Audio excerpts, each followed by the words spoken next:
దేవుని యొక్క అతి శ్రేష్టమైన నామంలో కూడి ఉన్న ప్రతి ఒక్కరికి ప్రభు పేరిట వందనములు తెలియపరుస్తూ ఉన్నాను. మీ అందరు బాగున్నారండి.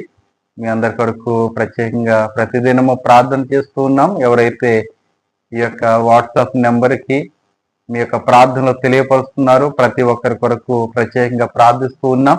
ఎన్నో మేలులు మీరు పొందుకుంటున్న విధానం బట్టి మేము ఎంతగానో సంతోషిస్తూ ఉన్నాం. మరి ప్రార్థించుకుని ఈ యొక్క వాక్య పరిచర్లకు వెళ్దాం. కృపగల దేవ, ప్రేమల తండ్రి, మహోన్నతుడా, నీకు కృపను బట్టి మరొకసారి వందనాలు. ఈ యొక్క దినమందు ప్రభువ నీ యొక్క వాక్యము విననై ఉండగా ప్రభువ, మరి చక్కనైన వాక్యము మాకు కావలసిన వాక్యము మాకు అనుగ్రహించి మా హృదయంలో ఉన్న ప్రతి కల్మషమును మీరు తొలగించి నీ కృపచాటును మమ్మల్ని బలపరుస్తారని యేసు నామములో వేడుకుంటున్నాం తండ్రి, ఆమేన్. ప్రియ దేవుని విశ్వాసులారా, మరి గడిచిన కొన్ని దినాల నుంచి మనము దేవుని యొక్క దినం అనే అంశం ద్వారా మనము మాట్లాడుకుంటూ ఉన్నాం. అలాగనే ఇక్కడ పరిశుద్ధాత్మ దేవుడు ఈ యొక్క నేటి దినమందు కూడా ఆ యొక్క దినము గురించి దేవుడు మాట్లాడుతున్నాడు. ఆ దినము ఎటువంటిది, మరి ఆ యొక్క దినములో ఏ రీతిగా కార్యములు జరుగుతాయి, అలాగనే దేవుడు ఆ దినాన్ని ఏం చేస్తున్నాడు, ఆ దినాన్ని ఏ రీతిగా దేవుడు మరి చేస్తున్నాడు అన్నది మనము తేటతెల్లగా మనము తెలుసుకుని ఉన్నాం. ఆ దినము అనగా 7వ దినము దేవుడు పరిశుద్ధపరిచి ఉన్నాడు. అలాగనే దాన్ని ఏం చేశాడండి, ఆశీర్వదించి ఉన్నాడు.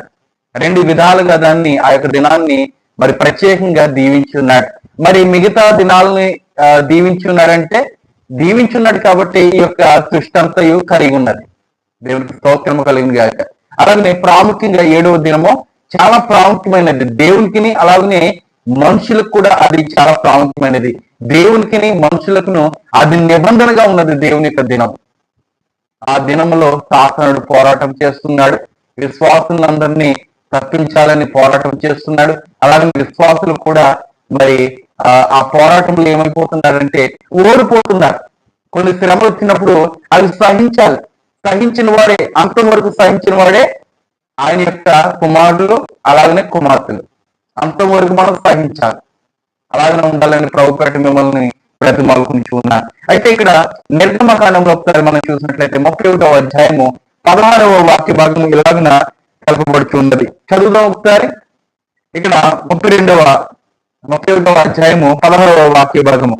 ఇజ్రాయేలు తమ తరతరములకు విశ్రాంతి దినాచారము అనుసరించి ఆ దినము నాచరింపవలనని అది నిత్య నిబంధన. ఏమండి, దేవునికి ప్రజలకు నిత్య నిబంధనగా ఈ విశ్రాంతి దినం ఉన్నదని చక్కగా దేవుని యొక్క వాక్యములు మనకి తెలియపరుస్తూ ఉన్నాయి. మరి వాక్యములు తెలియపరిచినప్పుడు మనము ఏ పార్టీ వాడమంటారు? ఆ వాక్యంలో ఉన్నట్టుగా మనం చేసినట్లయితే కదా దేవుడు మనల్ని దీవిస్తాడు, కనికరిస్తాడు, ఆదరిస్తాడు. ఒకని తల్లి ఆదరించినట్లుగా ఆ దేవుడు కూడా మనల్ని ఆదరించే రీతిగా ఉంటాడు. దేవునికి మహిమ కలిగింది. సంగమా ఇక్కడ స్పష్టంగా ఆదిలోని దేవుడు తెలియపరుస్తున్నాడు. ఆది కాండంలో తెలియజేస్తున్నాడు, నిర్గమకాండంలో తెలియజేస్తున్నాడు. మనకున్న 5 కాండాల్లో, అలాగనే మరి చివరి వరకు ఈ పరిశుద్ధ గ్రంథంలో 6 పుస్తకాలు ఉంటే 6 పుస్తకాలు కూడా దేవుని యొక్క దినం గురించి మాట్లాడని ఏ పుస్తకం లేదు.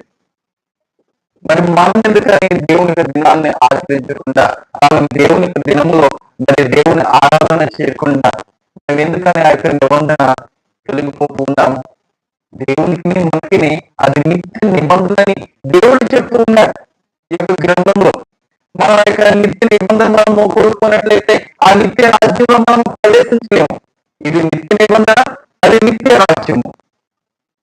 ఈ నిత్య నిబంధనలు మనం ఉంటేనే ఆ నిత్య రాజ్యంలోకి ప్రవేశించే అవకాశం ఉంటుంది. దేవుడికి మహిమ కలిగిందారు. మీరు పోతారా? ఏ దినమైతే ఏంటి ఆరాధన చేయడానికి అని కాదండి. డినామినేషన్స్ మనుషులు పెట్టుకున్నారు, కానీ దేవుడు అనేది ఒక డినామినేషన్ పెట్టుకున్నాడు.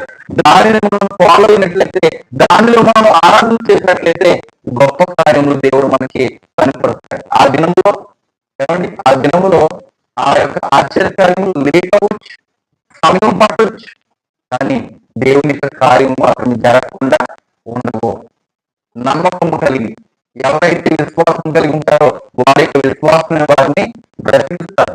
అవిశ్వాసంతో వేరే మందిరానికి అనగా దేవుని యొక్క దినము కానీ దినములో నువ్వు ఆరాధన చేస్తే వెంటనే అద్భుత కార్యములు వస్తాయి. అవి ఎవరు చేస్తారంటే సాతానుడు చేస్తాడు. సాతాను కూడా సమస్తము తెలుసండి. సమస్త కార్యములన్నీ తెలుసు. సమస్త కార్యములు ఆ సాతానుడు తెలుసు. అందుకనే ఆ పర్వత రాజ్యంలో కూడా నేను కూడా ఆ కుమారుడిలాగా నేను ఉంటానని ఆ సింహాసనం మీద నేను కూడా కూర్చోవాలని ఆశపడ్డాడు. అందుకని దేవుని యొక్క కుమారుడు ఆయన పాత్రలు కూడా ఒకే రీతిగా కొంత కొన్ని కార్యములు చేయలేకపోవచ్చేమో కానీ కార్యములు చేస్తాడు సాధనుడు. అది సాధన యొక్క కార్యములు లేదంటే దేవుని యొక్క కార్యములు అనేది వెంటనే నిర్దిగమైతే కార్యం వచ్చిందనుకోండి, లేదంటే అద్భుత కార్యము స్వస్థత వచ్చిందనుకోండి, అది సాధన యొక్క స్వస్థత. మేము ఎంతగానో ప్రార్థన చేస్తాం. ఏమంటే సంఘంలో కొంతమంది ప్రార్థించమని అడిగినప్పుడు మనము ఒక కొరకు మేము ప్రార్థన చేస్తాం. ప్రార్థించినప్పుడు వెంటనే ప్రతిఫలం కావాలి కానీ మేము తెలుసుకుంటూ ప్రార్థన చేస్తాం. ప్రార్థన చేస్తాం. అప్పుడు అద్భుత కార్యములు దేవుడు ఈ యొక్క వీడియోస్ ని వీక్షిస్తున్న వాళ్ళు కూడా ఎన్నో గొప్ప కార్యములు దేవుడు అనిపిస్తున్నాడు. వాళ్ళు కూడా సాక్షిగా నిలబెట్టుకున్నారు. ప్రాంతంలో మరి ఈ రీతిలో ప్రార్థన చేస్తారు. మాకు ఎన్నో గొప్ప కార్యములు మరి లేడైనా కూడా మరి చక్కగా ఫలితాన్ని దేవుడు ఇస్తున్నాడని వాళ్ళు గొప్పగా చెప్పుకుంటూ ఉన్నారు. దేవుని కార్యములు నిదానంగా వస్తాయి. ఏమంటే నిదానంగా వస్తాయి. వెంటనే ఏదో వెంటనే వచ్చేదని కాదు. వెంటనే కొన్ని వస్తాయి, విశ్వాసాన్ని బట్టి కొన్ని వస్తాయి. ఆ విశ్వాసం ఇంకా మార్పు చెందాలని దేవుడు చూస్తాడు. ఆ నిబంధనలు మనం పాల్గొన్నట్లయితే, ఇతర నిబంధనలు మనం ఆచరించినట్లయితే దేవుడు తప్పకుండా మనకి గొప్ప కార్యములు చేయడానికి ఆయన సంసిద్ధంగా ఉన్నాడు. అయితే దాని నిర్మాణంలోనే మనం చూసినట్లయితే 23వ అధ్యాయము 12వ వాక్యం పరిశీలించాము. 23వ అధ్యాయము 12వ వాక్యం కూడా దేవుడు ఈ రీతిగా మాట్లాడుతూ ఉన్నారు.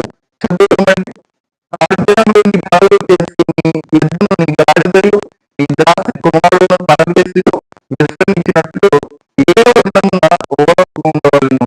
ఏమండి, ఏ విధంగా ఏ స్థాయిలో చేయకూడదు. నీ దాసి అయినా నీ భార్యైనా నీ ఎద్దైనా ఏదైనా సరే ఓడకుండా అంటే ఆ రోజున ఎటువంటి పని చేయకూడదు. అంతటి ఏమంటారు నిర్మలంతో దేవుడు మనందరికీ ఆజ్ఞ ఇస్తున్నాడు. ఆ ప్రణాళికలో 4వ అధ్యాయం చాలా ప్రాముఖ్యమైనది. ఆ దేవునితో మరి ప్రతి సంబంధము కలిగి ఈ రోజు ఈ యొక్క వాక్యం ఏంటంటే సత్యము వాక్యం ద్వారా ధృవీకరిస్తూ ఉంది. సత్యము వాక్యం ద్వారా ధృవీకరిస్తూ ఉన్నది. ఈ ధృవీకరిస్తున్న ఈ వాక్యం సత్యము మీరు అందరూ ఉండాలని ఉన్నారు.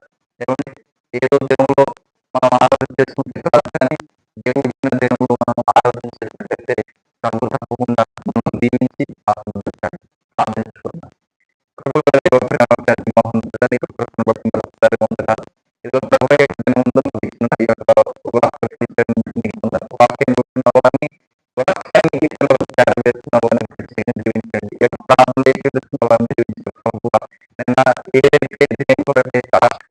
ఆశపడుతున్నారు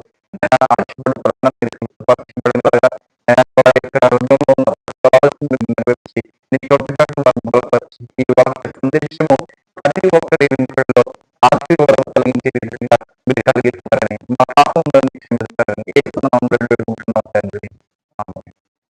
అందరికీ వందనాలు. దీవించి ఆశీర్వదించండి.